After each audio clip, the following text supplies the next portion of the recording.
let's talk about Cleopatra and Antony. Hello, fellow book nerds. This is Gabby, and today we're talking about Immortal Longings by Chloe Gong, which is the newest from the author of These Violent Delights, Our Violent Ends, and that whole series, which is a Romeo and Juliet retelling if you don't know. But this one is a retelling of Antony and Cleopatra by Shakespeare. So we're going to talk about it because this was a very, very, very highly anticipated release. I love Chloe Gong. I have a crush on Chloe Gong, and I really, really, really loved her other series. And I say really, really loved, I mostly mean the sequel.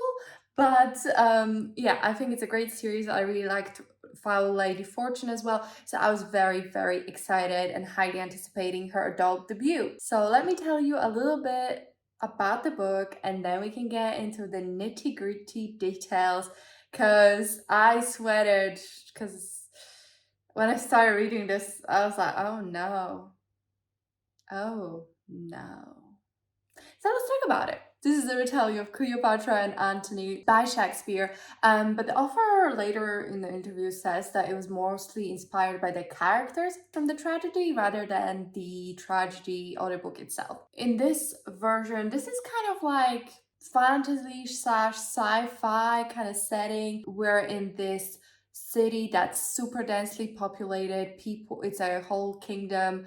It's like two kingdoms combined, so it's called Sun Air, and people live in extreme poverty. There's absolute like degradation of the city. Everyone's just living on top of each other. Old people live in cages because there's no space and they're not allowed to leave this city or come back in. It's all super highly monitored, so the prospects and the life is quite grim.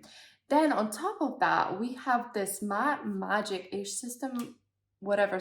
There's this thing that happens, because they say it's not magic, but there's this thing that can happen where people have this ability to jump their bodies. So they use their ki to jump from their body. So basically they move their, I guess, essence, soul, whatever, into a different body, or overtake that body and possess it. So kind of like a body snatcher situation going on.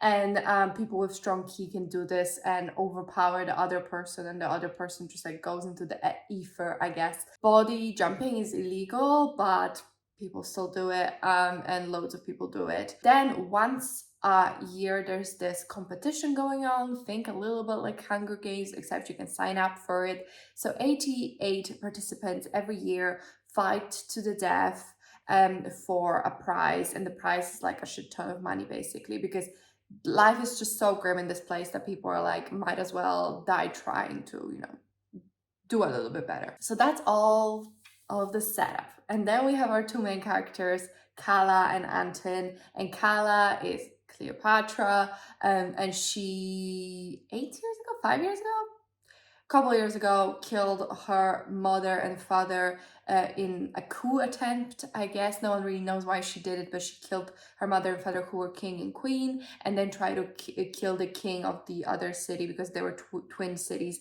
But that king survived, so now it's one city that used to be twin cities, and that King Kasa is the one ruling. So she's an outlaw. She is in hiding, and her mission in life is to kill King Kasa, and she sees the games as an opportunity to do that, because the victor is crowned by the king. So she thinks if she can win, she will be able to kill him very easily. Then we have Anton, who is obviously Antony, Mark Antony. He is an exiled, I don't think he's a prince, but he's some kind of noble, exiled noble, and his exile is actually the fact that he was banished from his birth body, and now he's kind of this ghost jumping from body to body to be able to survive. He also is participating in the games because he has to pay for medical bills. And then we have August, who is obviously Augustus. I don't know why they didn't call him Octavian, because that was his original name, if I'm not wrong. If Octavian would have been better, because it's less August and Anton it took me a while to realize. Not a while, like a chapter, but it took me a second to be like, wait, this is two different people. What? Anyway, he is an adopted son of the king, and he's the contender to the throne, but he also wants to get rid of his adoptive father. So a lot of mayhem, a lot of drama ensues from there. So that's kind of the basic setup. Sorry that took a while, but there is a lot going on in this world, so there's a lot to set up. I didn't know that much about the play or the two historical figures, so I kind of did a lot of YouTube sleuthing before reading this, because I felt like while I was reading, it would be nicer to understand all of that. And also, I will say this book is so beautiful. I'm sorry, we're just gonna have a little segment before I talk about details. How gorgeous. I wasn't gonna buy this physically, but then the ebook was like £11, which is just so expensive, and this was like 13 or 14, and I was like, might as well. But it is absolutely gorgeous. It has all of this detailing. I don't know if you can see it, but if you move, you can see there are two numbers here.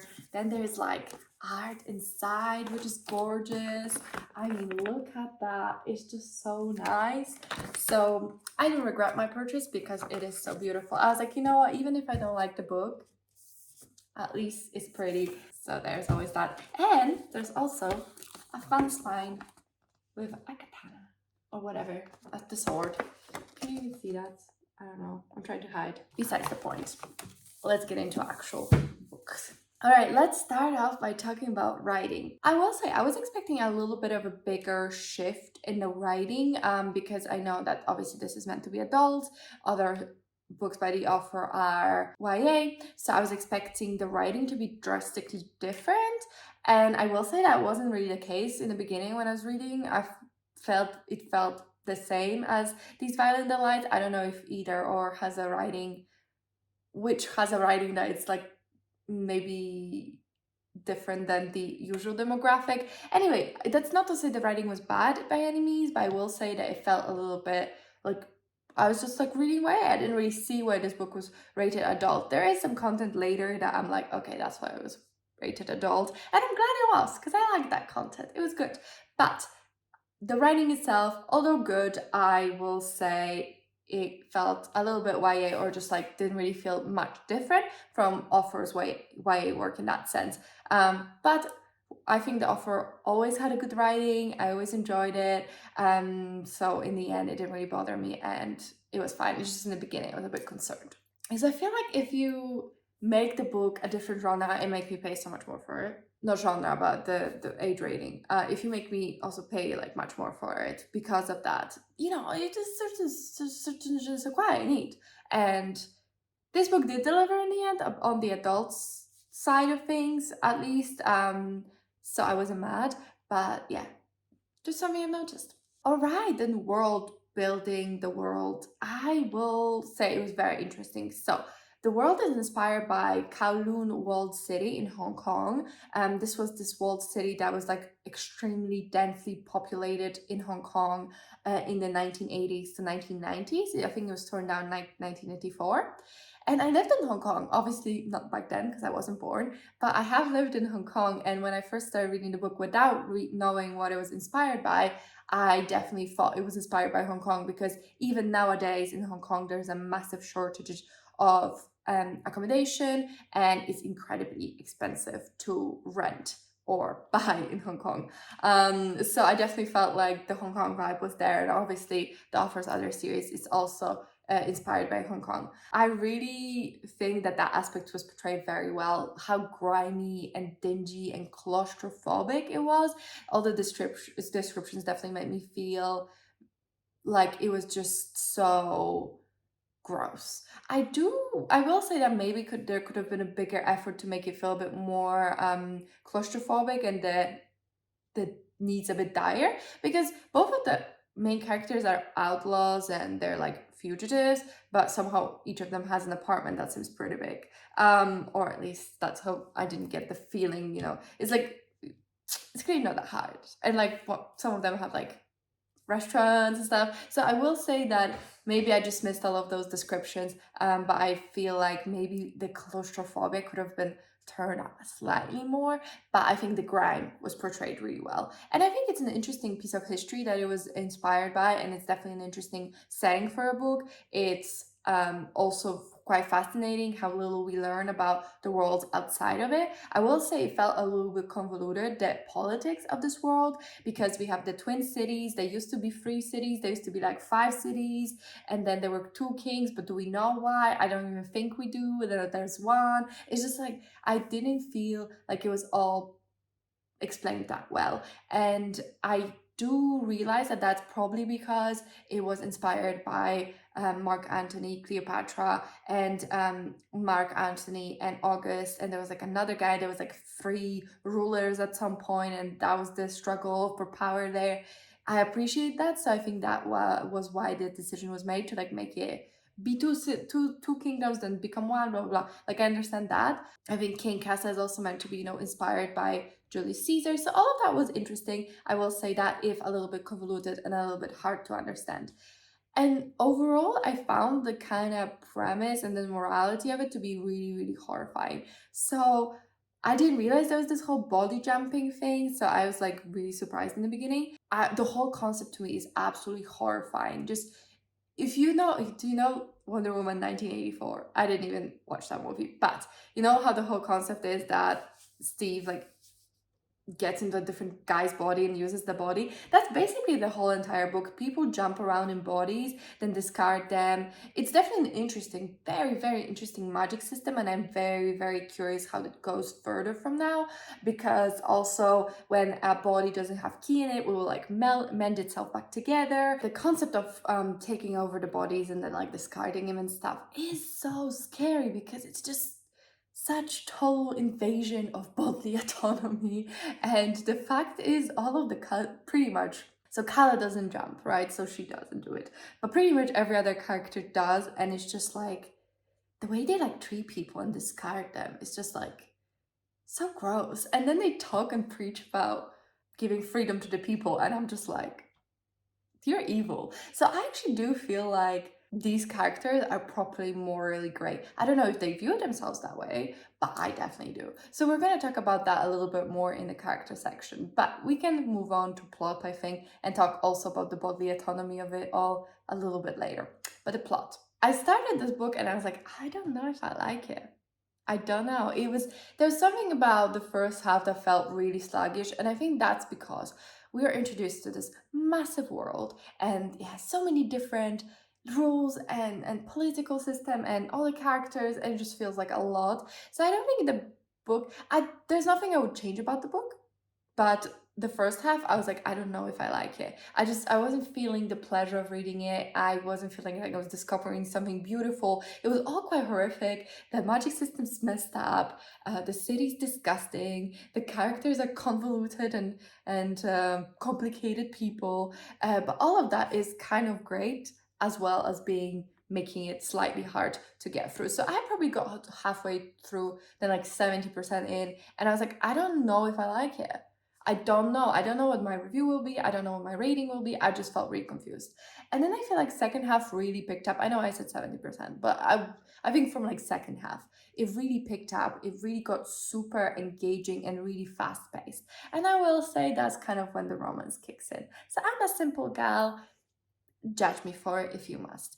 But the second half, I was really into it, because up to that point, it really felt like, even like 70% in, it felt like we were focusing mostly on the world building, on the politics, on the politics of it all. But it's not in a Game of Thrones kind of way. It's more like the characters are so focused on this world, and I guess I just thought it'd be more of a romance. But I don't know why that's fair, because not Romeo and Juliet, but the author's Romeo and Juliet retelling, which was These Violent Delights, also kind of focuses on the world and the politics of it all. So it's like perfectly fair, and that's what this series is. I think Foul Lady Fortune was more of the romance side of things, so maybe that changed my memory, and I was like, oh, I'm gonna get some good romance, and I did get a good romance, but this is not primarily what the book focused on. So just something to know, whether you enjoy that or not.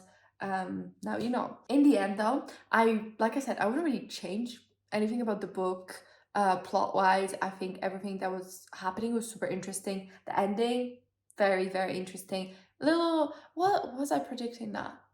No, I mean, there's a bit that you're like, I know where this is going, but in the end, I was also still surprised. So I'm curious to hear what you thought. If you've read it, were you surprised at the end? Are you excited? I feel like there's a lot of space to take this forward. This one's actually a trilogy instead of being a duology, so I didn't know that. So that's kind of exciting. So yeah, plot overall, I was happy. I was like on board. Then let's talk about characters. So like I said, we have three main characters, right? Calla, Anton, and August. So Calla is very interesting because at first I was like, I don't feel like the author is doing the historical figure slash the character from Shakespeare justice. Because I'm like, I have not read Antony, Cleopatra and Antony, but from what I've heard, Cleopatra is like one of Shakespeare's most developed, most intricate female characters. She's very manipulative and she uses, her guiles and whatever, but she's very, very smart and very manipulative and very clever, right? So I was kind of looking for that in Calla. I also like with time, I do appreciate that she did have a bit of a flirty side. Like, I don't feel like that's such a bad thing to have, and some authors seem to disagree with me. I just don't want like every character being the same. And she did feel slightly different. I feel like Juliet from Romeo and Juliet, from These Violent Delights, to me felt more like what people describe the Cleopatra character to be like in Shakespeare. But I do think with time, like, her character is super interesting, and there's definitely something we learn about her that really changes your perspective on her, and that made it super, super engaging. And overall, I think she is a character you think you know where this one's going, you think you know the archetype, you think you know what's up, and then she just surprises you, and it's just so completely different than what you could have thought about. And I like that. I really like that, and I think that was done very well. Then Anton, he is also a pretty interesting character. I think the whole having him be exiled from his own body definitely puts a very interesting spin on it. And there's some history with him, and he has with August as well, that again kind of muddles up the picture, makes it even more complicated. So that's really interesting. And I found him really charming and really fun, even though he does body jumping all the time. So I'm a bit like, you're a bad person though, but that's fine. Just embrace being bad.